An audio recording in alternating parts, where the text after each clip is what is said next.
হাসি ঠাট্টা করতে গিয়ে অন্যদের অপমান করা বা শালীনতা ছাড়িয়ে যাওয়া ঠিক নয়। মিমিক্রি করতেই পারে, কিন্তু যাকে নিয়ে যা ইচ্ছে বলা এই অধিকার কে দিয়েছে? সীমানা ছাড়িয়ে যাচ্ছে।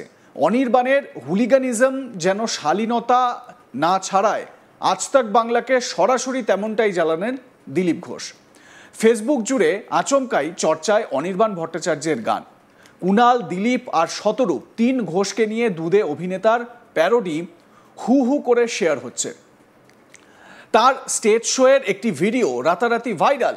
সিনে ইন্ডাস্ট্রিতে কোণঠাসা হওয়া থেকে শুরু করে অভিনেতার রাজনৈতিক ইস্যু নিয়ে মুখে কুলুপ এঁটে থাকা সবকিছুই আচমকা কমেন্ট, পাল্টা কমেন্টের বিষয়বস্তু হয়ে উঠেছে।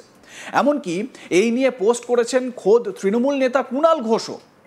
এই পলিটিক্যাল স্যাটায়ার বিজেপি নেতা দিলীপ ঘোষকেও কটাক্ষ করেছে অনির্বাণের গানের মাধ্যমে বা অনির্বাণের এই পলিটিক্যাল স্যাটায়ারের মাধ্যমে। আর তা নিয়ে রেগে লাল দিলীপবাবু। তার প্রতিক্রিয়া তিনি জানিয়েছেন আমাদেরকে। আমরা ফোনে কথা বলেছিলাম দিলীপ ঘোষের সঙ্গে। এ বিষয়ে তিনি জানান যে হাসি ঠাট্টা করতে গিয়ে অন্যদের অপমান করা বা শালীনতা ছাড়িয়ে যাওয়া ঠিক নয়। মিমিক্রি করতেই পারে, কিন্তু যাকে নিয়ে যা খুশি বলা এই অধিকার কে দিয়েছে? সীমানা ছাড়িয়ে যাচ্ছে। তিনি ফোনে আজ তাক বাংলাকে কি জানিয়েছেন শুনুন। একজনকে এরকম বলেছি যে ইয়ে করতে গিয়ে, হাসি মজা করতে গিয়ে অন্যকে ইনসাল্ট করা বা শালীনতা ছাড়িয়ে যাওয়া, এগুলো যেন না হয়। স্বাধীনতা হচ্ছে শিল্পী, ঠিকই আছে, বলতে নেই, মিমিক্রি করা এ করা তো স্বাভাবিক, কিন্তু যাকে নিয়ে যা ইচ্ছা বলা এই অধিকার কে দিয়েছে? আচ্ছা, সেটাই আর কি, সীমানা ছাড়িয়ে এই খেলা। হুলিগানিজম অভিনেতা অনির্বাণ ভট্টাচার্যের মিউজিক ব্যান্ড। অভিনেতা দেবরাজ ভট্টাচার্য এবং আরও কয়েকজন মিউজিশিয়ানকে নিয়ে সদ্য নতুন এই প্রয়াস শুরু করেছেন অনির্বাণ। আর প্রথম গানেই জনপ্রিয়তার শিখর ছুঁয়ে ফেলেছেন তারা। তবে এবার তাদের ভাইরাল করলো এক প্যারোডি বা পলিটিক্যাল স্যাটায়ার, তাও আবার আদ্যপান্ত রাজনৈতিক একটি র্যাপ, এবং তার জেরেই এখন এই মুহূর্তে চর্চার কেন্দ্রবিন্দুতে অনির্বাণ ভট্টাচার্য। ফেডারেশনের বিরুদ্ধে আদালতে মামলা করে বাংলা ইন্ডাস্ট্রিতে কার্যত কোণঠাসা হয়ে গিয়েছেন অভিনেতা অনির্বাণ ভট্টাচার্য। অভিনয় ও পরিচালনা থেকে খানিক দূরত্ব তৈরি হয়েছে তার মধ্যে এই গান ইতিমধ্যেই রাজ্য রাজনীতিতে ঝড় তুলেছে। আমার সহকর্মী সুজয় ঘোষ তার প্রতিবেদনে কি জানাচ্ছেন শুনুন। অনির্বাণ ভট্টাচার্যের হুলিগানিজমের ব্যান্ড এবং যে ব্যান্ডের গান ইতিমধ্যেই বলা যেতে পারে নেট দুনিয়ায় শোরগোল ফেলে দিয়েছে, এবং সেটা নিয়ে এই মুহূর্তে রাজ্য রাজনীতি একেবারে উত্তাল, এটা বলাই যায়। আমরা দেখলাম যে অনির্বাণ ভট্টাচার্যের যে ব্যান্ডের গান তিনি গেয়েছেন, সেখানে রীতিমতো তিন ঘোষকে, কুণাল ঘোষ, শতরূপ ঘোষ এবং দিলীপ ঘোষ, তিন ঘোষকেই একেবারে গানের ছলে তিনি একেবারে কটাক্ষ করেছেন। যদিও কুণাল ঘোষের তরফ থেকে ইতিমধ্যেই প্রতিক্রিয়া পাওয়া গিয়েছে, এবং অনির্বাণ ভট্টাচার্যকে কুণাল ঘোষ জানিয়েছেন যেহেতু এটা গান এবং একটা ব্যান্ডের গান এবং সেটা তিনি উপভোগ করেছেন এবং তার তরফ থেকে এই গান নিয়ে কোনো আপত্তি নেই, সেটা কুণাল ঘোষ একেবারে সাংবাদিক বৈঠক করেই এটা জানিয়ে দিয়েছেন।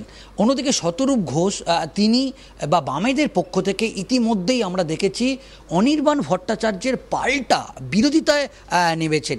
একেবারে বাম নেতা শতরূপ ঘোষের যে সমস্ত অনুরাগীরা আছে তারা রীতিমতো এবং বামেরা রীতিমতো সোশ্যাল মিডিয়াতে আমরা যেটা দেখছি যে তির্যকভাবে অনির্বাণ ভট্টাচার্যকে আক্রমণের নিশানা করেছেন। এমনকি আমরা যেটা দেখলাম যে বামেদের পক্ষ থেকে একটা বিষয় স্পষ্ট করে সোশ্যাল মিডিয়ায় একটা পাল্টা ক্যাম্পেনিংও চালানো হচ্ছে যে অনির্বাণ ভট্টাচার্য যখন শাসক দলের রোষে পড়ে, অনির্বাণ ভট্টাচার্য যখন অভিনয় করার সুযোগ পাচ্ছে না, তখনই তিনি কুণাল ঘোষকে তেল দেওয়ার জন্যে এই ধরনের তিনি গান করেছেন, এবং এই গানের মাধ্যমে তিনি ফিরতে চাইছেন, তিনি কাজে ফিরতে চাইছেন, এবং এটা তৃণমূলকে খুশি করার জন্যেই তিনি এই গান করেছেন বলে আমরা দেখেছি যে বামেদের পক্ষ থেকে স্পষ্টভাবে সোশ্যাল মিডিয়ায় একটা পাল্টা তির্যক একটা অনির্বাণ ভট্টাচার্যের তির্যক একটি বার্তা সোশ্যাল মিডিয়ায় ছড়িয়ে দেওয়া হচ্ছে। অন্যদিকে আমরা দেখলাম যে অনির্বাণ ভট্টাচার্য যে গান গেয়েছিলেন ব্যান্ডে, সেখানে আমরা দেখেছিলাম যে বিজেপির প্রাক্তন রাজ্য সভাপতি তিনি একটি রাজনৈতিক সভায় মন্তব্য করেছিলেন যে গরুর দুধে সোনা আছে, এবং এই যে গান, সেই গানেতেও তিনি একেবারে তীব্র কটাক্ষ ছুঁড়ে দিয়েছেন দিলীপ ঘোষকে, প্রাক্তন বিজেপি রাজ্য সভাপতি দিলীপ ঘোষকে। তো এরপরই যেটা দেখা গেল যে দিলীপ ঘোষের তরফ থেকে একটা প্রতিক্রিয়া পাওয়া গেল। একেবারে ঘরোয়া একটি কর্মসূচিতে তিনি হাওড়ায় ছিলেন এবং সেখানে একেবারে সংবাদ মাধ্যমের পক্ষ থেকে দিলীপ ঘোষকে প্রশ্ন করা হয় অনির্বাণ ভট্টাচার্যের এই ব্যান্ডের গান নিয়ে। তখন দিলীপ ঘোষ তিনি জানালেন যে রসিকতা যেন শালীনতার মাত্রা না ছড়ায়। এইভাবেই দিলীপ ঘোষ অনির্বাণ ভট্টাচার্যের পাল্টা একেবারে আক্রমণের নিশানা করলেন। যদিও আমরা দেখলাম যে ইতিমধ্যেই অনির্বাণ ভট্টাচার্যের যে দুটি গান যেটা তিনি গেয়েছেন একেবারে সোশ্যাল মিডিয়ায় ট্রেন্ডিং হয়েছে এবং রীতিমতো হু করে তার যে জনপ্রিয়তা, তার ব্যান্ডের জনপ্রিয়তা, সেটা আমরা দেখেছি। তার ফলোয়ার সংখ্যা যেরকমভাবে বেড়েছে এবং রীতিমতো গোটা রাজ্যে তার এই গান এখন একেবারে আলোচনার কেন্দ্রবিন্দু।